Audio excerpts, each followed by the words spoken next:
Now, with that new scandal for Uber, its CEO caught on camera arguing with one of its drivers over what the company charges riders. ABC's Rebecca Jarvis is here with the story, and I think this is a little surprising to all of us to see this. It is surprising, Michael. A lot of people talking about this morning. What you're about to see starts as an argument between the Uber CEO and an Uber driver over fares, but then it escalates into personal insults. The video sparking outrage online and an unbelievable apology from the CEO. The 40-year-old CEO seen riding in the back seat of an Uber, speaking with two companions and to driver Fozzie Kamel when things suddenly get heated. But people are not trusting you anymore. I lost $97,000 because of you.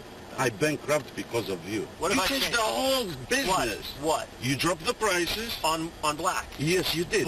Did with $20. We started with $20. You know what? How much is the mile now? $2.75? You know what? What?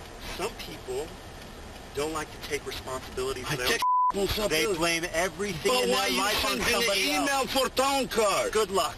Good luck to you too. After video of the skirmish surfaced, Kalanick writing to employees, "To say that I am ashamed is an extreme understatement. It's clear that this video is a reflection of me. And this is the first time I've been willing to admit that I need leadership help, and I intend to get it." The incident, the latest in a series of public relations nightmares that have been trailing Uber at every turn. In February, the company coming under fire after a former employee and female software engineer posted a blog accusing the transportation giant of turning a blind eye to sexual harassment.